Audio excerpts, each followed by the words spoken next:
the biggest issue that I hear from everybody that I've worked with, or all my friends that are looking for jobs right now, or the issue is getting the interviews. Like Yeah. usually when they get interviews, it's not hard to do well and progress, but actually just standing out and getting to the top of the stack is pretty difficult. So Yeah, I mean, we basically have a perspective that they're magical people everywhere, and where you went to college and even where you worked before is like less relevant than hands-on keyboard with AI. And the problem is a lot of employers are they still want the Harvard, MIT, Stanford kid, or they want somebody who worked at Google, Meta, Microsoft, not, hey, I'm just like magical with AI and I'm, built a bunch of projects. So like we're sure. trying to figure out how we mainstream this, builder hiring process. And Arivia is interesting because it's like they're all in on that process. So we found like a company that kind of magically aligns with our philosophy. Yeah. So, tell me a And little bit about yourself. yeah, so self-taught designer. I've been in design for probably 12 years now, but just in product design and the actual tech industry for 5, I guess. Okay. Um, love all things visual design. Really got deep into AI probably in the last 2 years, and I've been trying since ChatGPT 3, or since I should say GPT 3, the to build things from not understanding code as well as I should, at least from a Okay. logical standpoint. I understand Yeah. structure and style pretty well. Yeah. I used to build websites, HTML and the like. So AI has really kind of bridged that gap, and I've just watched it evolve from a point where it was took a ton of massaging to now where it's kind of one-shotting everything as long as you know Yeah. how to describe it well enough. Right. So I think it was just good chance falling on the proven opportunity. I wasn't really having good luck uh, landing interviews. Yeah, I Really? wasn't really Hmm. not much. I think Arivia was the first interview I actually landed, and then ironically, right around the same time, I started a Harvard business course Okay. and around like design thinking and innovation, and put that on my LinkedIn, and I think that really started to help. So I think like Really? your theory of Hmm. having some sort of a high level institution or something on your resume Hmm. really does Really? set you That's apart. interesting. Yeah. So, wait, what was your just tell me a little bit about your background. Yeah. So I went to UCF for marketing, Okay. in graduated in 2011, and I was doing marketing for a CPA, and he needed a website for listing dental practices because he worked solely with dentists, and he Wow. was seeing a huge influx of dentists that wanted to sell their practices. So he hired a company to build him a site that just ended up. It was a like a some sort of PHP site that they bought and tailored to his brand. And then it just didn't work. It wasn't. It was too much communication. He was spending a ton of money. So I like researched how to build sites. I had kind of built some like just front end development sites, Yeah. This and was out it of was my college or yeah. This okay. was probably like 2015, Yeah. and I didn't know how websites work, so I just started to like try to figure it out, and then I kind of came across like a CMS that ran on PHP, and I built basically a replica of that site that they did, but we had full access to it because I understood how I built it. And he, up until I think like a year ago, he was still using it, Wow. and so I loved that. So I went into when I left working for him, I started just building freelance sites for people and doing graphic design, which is kind of what I wanted to do in college anyway. But grandma said it would be great to get a business degree. Uh-huh. Um, so I did that for a while, and then COVID, I built a business freelancing that was going really well, and then COVID happened, and I just lost all my clients. I had like Oh, recurring monthly clients, wow. and one of the when I built that site for the CPA, I put Sharp on it. I don't know if you're familiar with them, but it's No. a CMS. It's like HubSpot, like it was a competitor of HubSpot's, Okay. and I integrated that into the website, and I went through all their onboarding and everything, so I really understood the product. And I think it was like 6 months after I lost all my clients, SharpSpring posted a product designer role, and so I just applied for it. And the first thing I wrote in the cover letter was I know SharpSpring, and so they interviewed me, and I got the job. That's how I broke Wow. into the industry. Wow. Yeah, it's just lucky. Everything just kind of fell into place. Yeah, and I went from I was product designer, entry level product designer one, and then after a year or so getting to senior, and then kind of just stagnated for like a few years, and they were just going through constant leadership changes. So Mm. I realized that I wanted to branch out. I'd always wanted to be in tech, so I wanted to find something else, and that's just why I just decided to walk and see what I could get. But yeah, I was kind of doing all this crazy stuff. Like I built a scraper that would go on all the ATS platforms and scrape daily and everything like that. And it just got to this point where I was like, I'm still not hearing anything back because I was trying to hit that window, like that hour or two after it lists. And I still just wasn't hearing anything. So I started looking at my resume and trying to figure out what was going on because my site was pretty good, my portfolio. And I think I just think on paper, I don't look as competitive as some of the people that were in the market at the time. But do you think people are even seeing your resume at all, or is it just going to a black hole? Yeah, right.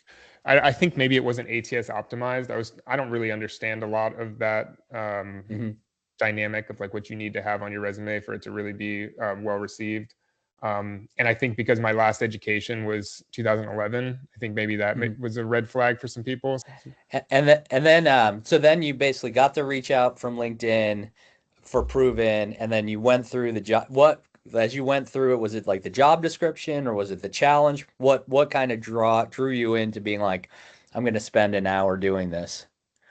It was really just the challenge. I mean, that's something I always shoot for with interviews. I just know if I can get to a point where I don't have to answer all the trick questions and say all the right stuff, I can just show you what I can do. Really makes a big difference. And I think that Provn really provides that. It just gives you that opportunity to try to squeeze into a small window. I mean, it's an insane design challenge, like an hour for creating and then explaining your whole design. I think I even went over. I think it was like an hour and a half or 2 hours I ended up taking. But when I was done, I was like, this was terrible. I'm like, why did I waste my time doing this? Like, what a terrible project I just presented. But of course, so.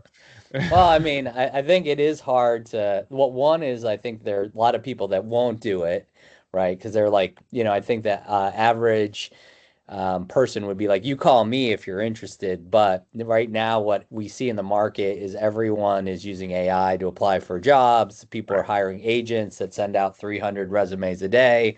So it's just like overload. So what we're trying to do is kind of put friction back into the process and get people to really stand out and actually build a portfolio on Provn is kind of the strategy. So, I mean, you floated to the top just based on what you were able to do. I mean, I think there's like two tiers of people in the job market right now. And there's the people like me that maybe have a love for design and the ability to provide something good for a company, but don't necessarily have that background. It's just all passion where they came from. Yeah. And then there's other ones that took the traditional route where they actually went to design school and have something to show for it, got placed in an internship or something. Yeah. And I think there might be two different mentalities coming at it. There's like my group of people want to prove themselves. So it just works out perfectly. Like that person that says, if I just had that chance, I know I could like prove myself to you. That's awesome. So I think you guys are providing a pretty cool service here. That's great. And then, so then you uploaded it to the site. Then what happened? And you were just like, nothing's going to happen here. Yeah. I was just like swearing to myself, walking away from the computer. Like that was terrible. And the experience was cool, but the project wasn't. But I think I uploaded it and then just kind of waited. I didn't really expect to hear back. And then overall, I think my biggest takeaway was why didn't I think of this? Like, this is such a smart idea. Because it's just really an upload system, right? Like, it's not, you guys aren't building out software that you actually do the project in. It's just record it and upload it. So it's really genius. And then heard I think it was a week or week and a half later. Tell me a little bit about that first interview. What was that like? He was just basically said we reviewed your project, and I was cringing, but I was just like, all right, I guess you liked it. And he's like, yeah, I think it shows great potential. He had some critique, and I loved the feedback that you guys provided. I think that was your system that provided that feedback. And that was great feedback. It was very detailed, and the conversation was just basically here's where we are as a company, here's where I think you'd fit in. And he already saw like my skill set and my capabilities, so he could see like how I could benefit the company. Yeah. And yeah, we just kind of had a first round, and then he just told me what was going on next, and we just went from there. Great. And then what then you had what was the next step from there? From there, I think I met with a product manager and another designer on the team, and then the next step after that was with the Wow. Okay. chief product officer and one of the principal developers. And then And then did you from feel there, like you were prepared for those interviews, or you basically once you get in the interview, you're confident, it sounds like. yeah, to a degree. So I spend way too much time reading stuff on LinkedIn, and there's just like horror stories about the questions that people ask in interviews nowadays, and like what they expect you to do. And um, so I was kind of bracing myself for that, and I did a lot of research just to try to like be prepared. And it was great. It was just like relaxing conversation. They didn't have like, Okay. some of my other interviews were very scripted, and they wanted Hmm. really odd questions that kind of put you on the balls of your feet, and Yeah. falling back on your heels, and like trying to catch you and see how you think. But I think the most challenging interview in that process was meeting with Ganesh and David, the principal designer or developer, Hmm. and they were still great. They just had some Hmm. more pointed questions about what it was I could do and what I understood and things like that. So Okay, great. And then what additional feedback do you have for Proven, that having gone through the whole process end to end, what are things you think we should be doing better to help candidates stand out? um I mean, the only time in the process that I felt there was a gap was just when I was looking before I had heard back from Forrest, and I was looking for other jobs on your Okay. platform for product Yeah. design. Yeah. I just Okay. think like I would have done 10 of those projects with Right. different Really? companies. Yeah, for Okay. sure. Or maybe a way Okay. to save the project and submit it to Yeah. multiple different companies would have been cool Right. too. Yeah. Um, That's great. Yeah, I mean, we have this vision of apply once and get seen by many. That's where we sure. want to go. But what we find is a lot. One is like we have to line up 10 companies looking for product designers, and we just haven't been able to do that. The second is that every company feels they're a unicorn, right? It's like, that company's product designer is great, but like our company really focuses over here. So like we Right. haven't like necessarily gotten everyone to converge on this is the challenge that everyone should be doing. But I think we'll get there over time. Yeah. One of the biggest challenges we have as a company is that I would say best case scenario, and it depends on role and depends on company, we have like 10 to 20% of the people that apply for a job that are willing to spend an hour or two or an hour just doing a project. As somebody that's gone through it and it's worked, what kind of advice do you have for us or to the candidates of like why they should spend more time, not less time applying for a job?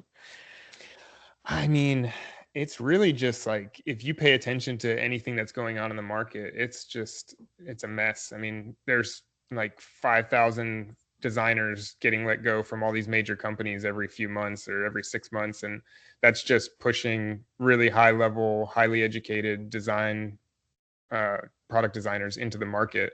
And so if Yeah. you want to stand out, I'm in Florida and I have no formal education. So it's just like I feel like I have everything working against me when it comes to like Hmm. looking at me on paper. So I'm always building. I'm always like trying to beef up my resume and my portfolio. So I would just say, just take every opportunity you can. If you want the job bad enough, like I would have spent 3 hours on that project. Right. It's just a matter. I think I got lucky too because there wasn't a ton of competition on the platform right now, so I may have Hmm. been easier to like stand No, out. So, there was actually like there were five really good, like there were, I don't know, there were probably 50 people that completed the challenge, and you were definitely one of the top in the top five, but the okay. other five were really solid. And it was I think it was a hard decision, but you stood out. So I mean, it's Nice. awesome. Yeah, Yeah. glad to hear you guys are getting that much business or Yeah, I mean that much it's attention. early days, but like I think like for us it's like how do we shift people's thinking away from sending this piece of paper that's AI generated. You have, to a certain degree, you have like recruiters inundated with resumes. Each recruiter's got a ton of jobs, right? So they're not like Hmm. focused. And the more that we can kind of let the cream rise to the top of based on what they're actually capable of versus just like, hey, here are words on a paper. That's what we're really trying to do.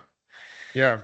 Well, I think it also leans nicely into the concept because everybody wants to use AI right now, and half of Yeah. the industry is all for it, and the other half is completely Yep. against it. So, if instead of saying like, show me what you can do without AI, it's like show me what you can do with Yeah. AI, see what you can Yeah. actually prove. And I think that's a lot. It's kind of like the school systems now. Like the teachers that are leaning into it are actually like getting more out of their students than the ones that are trying to prevent it. So. Awesome.